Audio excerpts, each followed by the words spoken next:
Hello दोस्तों, रेकपीडिया पर आप सभी का बहुत बहुत स्वागत है। देखिए, एनालिटिकल रीजनिंग में टोटल 9 चैप्टर हम लोगों को पढ़ना था। 7 पढ़ चुके हैं, 7 हम लोग इधर बीते कुछ दिनों में पढ़े हैं और एक हम लोग बहुत पहले पढ़ चुके हैं। ठीक है, अगर आप प्लेलिस्ट खोलेंगे तो दिखेगा आपको उसमें एक डिसीजन मेकिंग, ठीक है, निर्णय क्षमता हम लोग बहुत पहले पढ़ चुके हैं। तो टोटल 8 पढ़ चुके हैं और आज लास्ट पढ़ेंगे जिसका नाम है परिच्छेद पर आधारित निष्कर्ष। ठीक है, कंक्लूजन बेस्ड ऑन पैसेज। और अब तक क्या क्या पढ़ चुके हैं देख लीजिए एक बार, आप एक बार नज़र दौड़ा देते हैं आपको। देखिए, सिलोजिज्म न्याय निर्गमन, ठीक है, ये पढ़ चुके हैं। कथन पूर्व धारणा, ठीक है, एजम्पशन, कथन कारण, ठीक है, रीजन, कथन प्रभाव इफेक्ट, कथन कार्यवाही, कथन तर्क, कथन निष्कर्ष, परिच्छेद पर आधारित निष्कर्ष, निर्णयन क्षमता। ठीक है, बस ये 8वां चैप्टर परिच्छेद पर आधारित निष्कर्ष ये अभी पढ़ रहे हैं और ये पहले पढ़ चुके हैं। ठीक है, चलिए अब इस चैप्टर में जो ऑप्शन होगा वो कैसा होगा, ज़रा ऑप्शन पे पहले बात कर लें। एक परिच्छेद दिया हुआ होगा। परिच्छेद का मतलब कुछ नहीं, बस एक पैसेज होता है, जो हम लोग एक पैसेज देख करके सवाल बनाते हैं वही होता है। ठीक है, उसको देख करके आपको क्या बताना है कि जो ऑप्शन जो पूछ रहा है आपसे, क्या वो निश्चित रूप से सत्य है, क्या उसके बारे में पैसेज में बताया गया है, आधा अधूरा बताया गया है। ठीक है, तब हम लोग बोलेंगे निश्चित संभवतः सत्य है। निश्चित रूप से बोला गया है पैसेज में कि वो गलत बात है। पैसेज में उसके बारे में कुछ आधा अधूरा बताया गया है कि ये असत्य है। और 5वां, अगर ये सब कुछ भी नहीं मिला तो हम बोलेंगे जिसके बारे में बताया ही नहीं गया, तो हम लोग ऑप्शन चुनेंगे आंकड़े अपर्याप्त है। ठीक है, चलिए सवाल देखते हैं अब। देखिए, पहला है माइग्रेन जो अधिकांश युवा महिलाओं में पर्याप्त मात्रा में पाया जाता है, बहुत समय से माना जाता है कि यह एक भयंकर प्रहार का सूचक है। हाल ही की खोजों से ज्ञात हुआ है कि जिन लोगों को स्लेटी और काले रंग की दृष्टि का अनुभव होता है उन्हें इस प्रहार का दोगुना खतरा होता है। जिन लोगों को धब्बे, रेखाएं या तेज प्रकाश कई मिनट तक दिखाई देता है उन्हें भी बहुत खतरा होता है।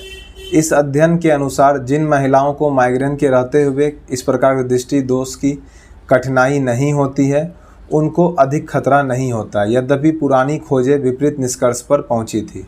ठीक है, SBI PO 2005 का क्वेश्चन है। देखिए, अब इस तरह क्वेश्चन नहीं पूछे जाते हैं क्योंकि फाउंडेशन बैच करके इसको स्टार्ट किए थे हम, तो कुछ भी छोड़ना नहीं चाहते हैं आपके लिए। पढ़ लीजिए, 10 मिनट का क्लास होगा मुश्किल से। ठीक है, कभी आ ही जाए, ठीक है, या कभी सिलेबस में ऐड किया जाए, कोई ऐसा एग्ज़ाम दे।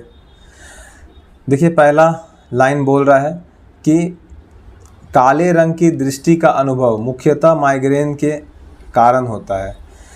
देखिए, जो लाइन है ना काला रंग वाला, इसको खोजिए अब आप।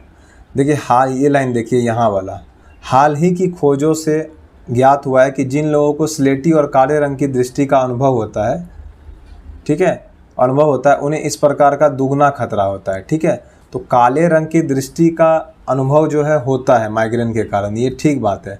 लेकिन कहीं भी यहाँ पे मुख्यतः शब्द का इस्तेमाल नहीं किया गया है, तो यह हम लोग कहेंगे कि यह ठीक बात है, लेकिन यह संभवतः सत्य है, अर्थात ये आधा अधूरा सत्य है। तो हम लोग बी नंबर ऑप्शन को यहाँ पे चुनेंगे कि यदि अनुमान संभवतः सत्य है, अर्थात दिए गए तथ्यों के संदर्भ में निश्चित रूप से सत्य नहीं है। ठीक है, मुख्यतः जो बोला है यहाँ पे मुख्यतः नहीं होगा, यहाँ पे बोले संभवतः सत्य बोला जा सकता है। ठीक है, दूसरा पढ़ते हैं। खोजों से ज्ञात हुआ है कि माइग्रेन के कारण, देखिए यहाँ पे मिट गया है, ये जो है लिखा हुआ है भयंकर प्रहार की समस्या। ठीक है, भयंकर प्रहार की, देखिए यहाँ पे लिख देते हैं, नीचे लिख देते हैं क्या लिखा हुआ है वहाँ पर जो आपको नहीं दिख रहा है वो लिखा हुआ है भयंकर प्रहार की समस्या होती है। ठीक है, जितना दूर आपको नहीं दिख रहा है वो यही लिखा हुआ है, यहाँ से यहाँ तक। तो खोजों से ज्ञात हुआ है कि माइग्रेन के कारण भयंकर प्रहार की समस्या होती है। बताइए, तो ऐसा होता है कि नहीं होता है?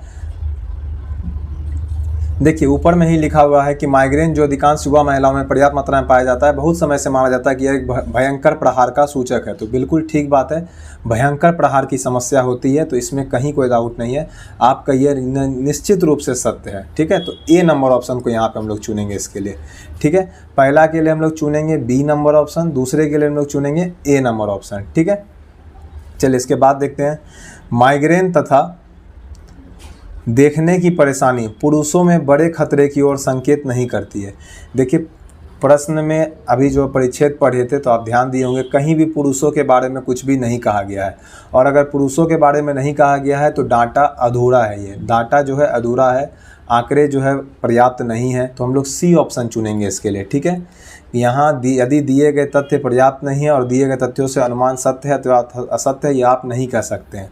तो इसके लिए हम लोग आंसर देंगे सी नंबर, 3 का क्या हो जाएगा, सी नंबर, ठीक है। BAC यहीं लिख देते हैं, यहाँ पे B, यहाँ A, यहाँ C, ठीक है। चलिए चौथा देखते हैं। वे सभी जो माइग्रेन से पीड़ित हैं उन्हें देखने में परेशानी का सामना करना पड़ता है। देखिए, वे सभी जो माइग्रेन से पीड़ित हैं, ठीक है, उन्हें देखने में परेशानी का सामना करना पड़ता है। ये सत्य बात है कि असत्य बात है? तो देखिए यहाँ पे आप देखिए कि इस अध्ययन के अनुसार जिन महिलाओं को, यहाँ ये लाइन देखिए आप, ये वाला लाइन, ठीक है, यहाँ पे ये दिया हुआ है कि इस अध्ययन के अनुसार जिन महिलाओं को माइग्रेन के रहते हुए इस प्रकार के दृष्टि दोष की कठिनाई नहीं होती है, ठीक है, अर्थात उसको माइग्रेन है उसके बावजूद उनको देखने में कोई परेशानी नहीं है, तो उनको माइग्रेन का खतरा कम रहता है, ठीक है, अधिक खतरा नहीं होता है। तो इसका मतलब है कि वे सभी जो माइग्रेन से पीड़ित है, ज़रूरी नहीं है कि उन्हें देखने में परेशानी का सामना करना पड़ता है, अर्थात ये असत्य है। लेकिन क्या ये पूरी तरह से असत्य है? तो आप कहेंगे नहीं, ये संभवतः असत्य है, ठीक है, यह संभवतः असत्य है। इसका आंसर डी हो जाएगा। आप बोलिए संभवतः असत्य क्यों है? क्योंकि कुछ को तो परेशानी है, ठीक है, कुछ को तो दिखने में दिक्कत हो रहा है, तो हम कहेंगे इसको संभवतः असत्य है, ठीक है। वे सभी जो माइग्रेन से, ठीक है, यहाँ पर जो लाइन दिया हुआ है उसका मतलब यही है, लाइन से हम लोग निकाल रहे हैं। वो लाइन कहाँ पे है? तो यहाँ पर है, और यहाँ पे लिखा हुआ है कठिनाई नहीं होती है, नहीं के बारे में बताया गया है हमें, ठीक है। तो हम लोग नहीं वाला उत्तर पे जा रहे हैं, ठीक है, इसलिए यहाँ पे हम लोग आंसर दे रहे हैं संभवतः असत्य। चलिए आगे बढ़ते हैं। युवा महिलाएं जिन्हें दिखाई देने में अधिक परेशानी होती है और जो माइग्रेन से पीड़ित है वे खतरे के समूह में आती है। इसमें तो कुछ कहना ही नहीं है, प्रश्न में 2 जगह पे बोला गया है कि जिन लोगों को देखने में दिक्कत होता है उनको दुगना खतरा रहता है, ठीक है, वे खतरे के समूह में आती है, ये ठीक बात है।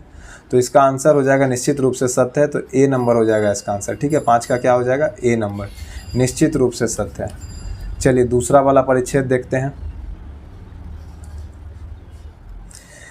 देखिए, भूकंप विज्ञान ने अन्वेषण के क्षेत्र में क्रांति ला दी है।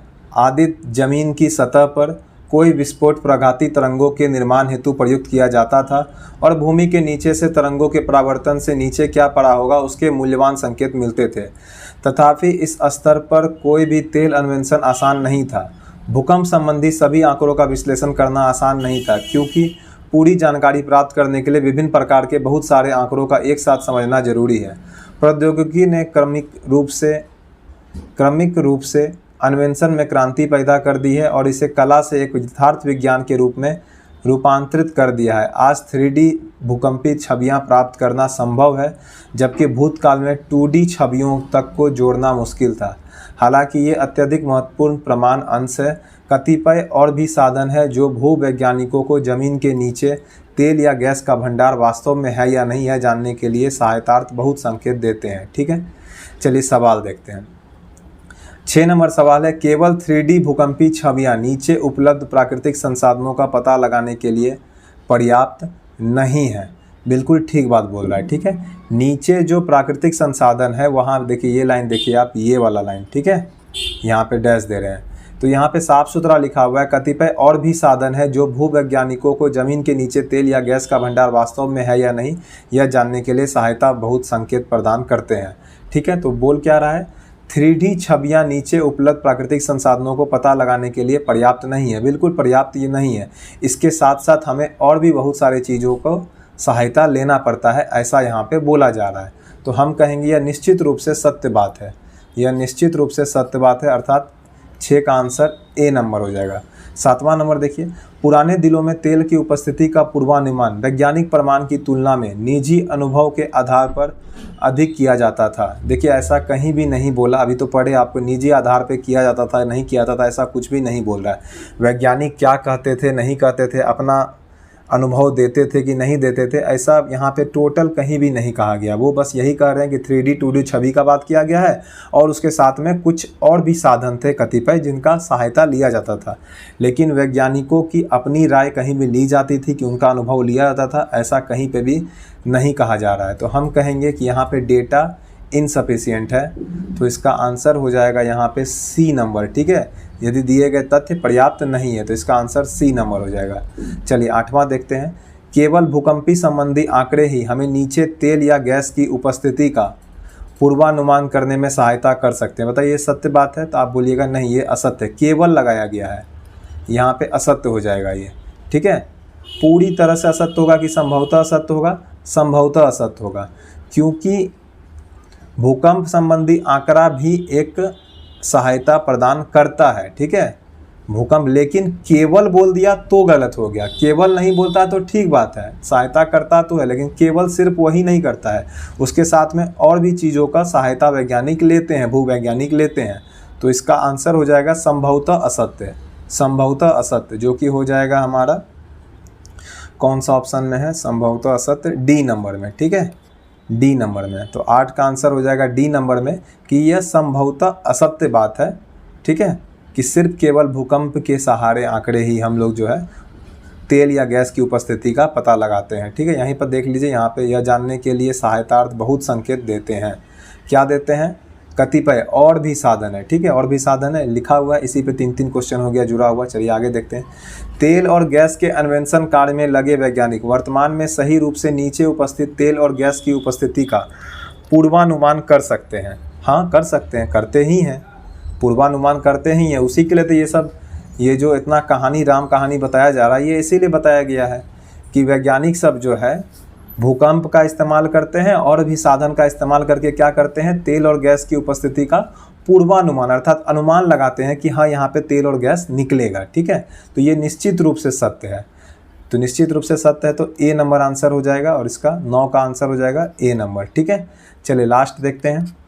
विज्ञान की प्रगति ने कुछ सीमा तक सहजतानुभूत तेल और गैस अन्वेषण को प्रतिकूल रूप से प्रभावित किया है। आप बताइए, विज्ञान की प्रगति ने कुछ सीमा तक सहजानुभूत तेल और गैस अन्वेषण को प्रतिकूल रूप से प्रभावित किया है। क्या ऐसा बात है? नहीं है। आज भी तेल और गैस जो होता है वो इतनी सहजता से नहीं निकलता है। ठीक है, ठीक है, तो बिल्कुल गलत बात है, कहीं भी ये ऐसा कुछ नहीं है। ठीक है, आप इसको, इससे जुड़ा हुआ लाइन कहाँ पे दिया हुआ है वो देख लेते हैं। ठीक है, भूकंप विज्ञान के अन्वेषण के क्षेत्र में क्रांति लाते थे। जमीन की सतह पर कोई विस्फोटक तरंगी प्रयुक्त तो प्रयोग किया जाता था। ठीक है, विस्फोट प्रघाती तरंगों इस्तेमाल किया जाता था। भूमि के नीचे से तरंगों बराबर नीचे क्या पड़ा होगा उसके मूल्यवान संकेत मिलते थे। इस स्तर पर भी तेल अन्वेषण आसान नहीं था। भूकंप संबंधी सभी आंकड़ों का विश्लेषण करना आसान नहीं था। ये ठीक है, यथार्थ विज्ञान के रूप में स्थानांतरित कर दिया है। प्रौद्योगिकी ने क्रमिक रूप से अन्वेषण में क्रांति पैदा कर दी है। ठीक है, प्रौद्योगिकी ने क्रमिक रूप से, ठीक है, अन्वेषण में माफ कीजिएगा। ठीक है, अब तो 3D हो गया ना, तो प्रश्न में क्या कर रहा है यहाँ पे? अब कह रहा है कि पहले 2D था, लेकिन अब यहाँ पे प्रौद्योगिकी ने क्रमिक रूप से अन्वेषण में क्रांति पैदा कर दी है। ठीक है, अर्थात क्रांति पैदा कर दी है, तो क्रांति का मतलब क्या होता है? बहुत अधिक बदलाव हो गया। पहले 2D छवियों को भी जोड़ना मुश्किल था, अब 3D छवियों को भी प्राप्त करना संभव हो गया है। तो यहाँ पर जो प्रगति बोल रहा है कि कुछ सीमा तक, तो यहाँ कुछ सीमा तक गलत हो जाएगा। ये बहुत हद तक अर्थात बहुत ही अच्छे तरीक़ा से अब हम लोग को विज्ञान जो है, विज्ञान की प्रगति ने हम लोगों को मदद किया है। ठीक है, तो यहाँ पर जो आंसर हो जाएगा वो हो जाएगा, ये डेटा जो है असत्य है। ये डेटा क्या हो जाएगा हमारा? असत्य है। ठीक है, 10 का आंसर जो हो जाएगा निश्चित रूप से असत्य हो जाएगा, ई नंबर हो जाएगा यहाँ पे। ठीक है, क्योंकि प्रश्न में कहा गया है कि विज्ञान की प्रगति के कारण जो है बहुत हद तक, पहले 2D को भी जोड़ा नहीं जा पा रहा था, 2D छवि को भी, अब 3D छवि को भी जोड़ ले रहे हैं। और यहाँ पे दिया हुआ है कुछ सीमा तक सिर्फ हमें प्रभावित किया है, नहीं, ये हमें बहुत ज़्यादा प्रभावित कर चुका है। तो ये जो दिया हुआ ये निश्चित रूप से असत्य कथन है। ठीक है, क्योंकि प्रश्न में साफ सुथरा दिया हुआ है कि बहुत हद तक प्रभावित किया गया है। तो आज के लिए इतना ही। चैनल पर नए हैं तो चैनल को सब्सक्राइब कर दीजिए। जय हिंद, जय भारत।